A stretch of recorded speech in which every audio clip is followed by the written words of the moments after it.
G'day guys, Ev here from Unsealed 4x4, and we're just giving you a little update on the 2019 Jimny we've had for a week now. And last week we put a picture up on Facebook, just wanting to know any questions that you had about the vehicle. I've written them down here, and see if we can answer them for you. First one is, are there plans for a metal bull bar or a lift kit? Yes, ARB have designed them, I've seen them. They're not in production yet, but they'll be coming out very soon. Both a lift kit, sliders, and the front bull bar, which is really, really cool. We'll get a picture up for you. Now, how is it driving at 110 kilometers an hour? It's a big question with a little car like this. It sits at just under 3,500 RPM at 110 Ks an hour. It makes really good power at about 4,000 RPM, so it's not a diesel. You've got to drive this thing like a petrol. Happily sits on the highway speeds, not a problem. Now, what's it like on the open road? I'd drive one across Australia tomorrow, to be honest. It's a much better vehicle than the previous generation Jimny. They've really done a good job of it. Now, what's the auto like? Is it a slug? We haven't driven it yet, to be honest. I've driven it a little bit off-road at the launch. We're going to get our hands on one just so we can compare it, because it could be a good thing in auto, but I probably would go the manual, to be honest. Is the 1.5 underpowered? Yes and no.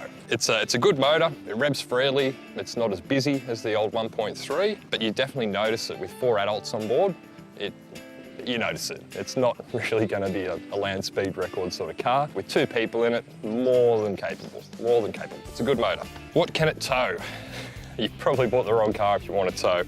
It's got a 75 kilo tow ball down weight capacity and a 1,300 kilo braked towing capacity. So you're pretty much limited to a box trailer, really.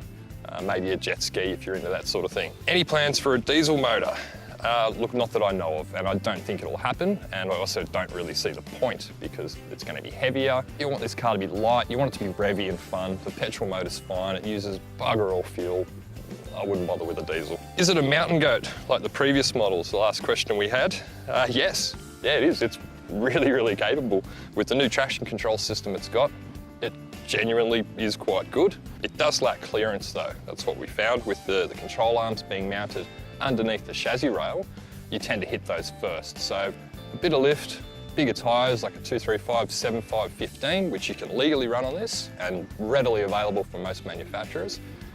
You're going some stupid places basically. It's a very, very capable vehicle, but you can still drive around the town. Well, that's all the serious questions we had. We had a bunch like, do they make them for men and things like that, and you can leave that negativity at the door because this car's a winner.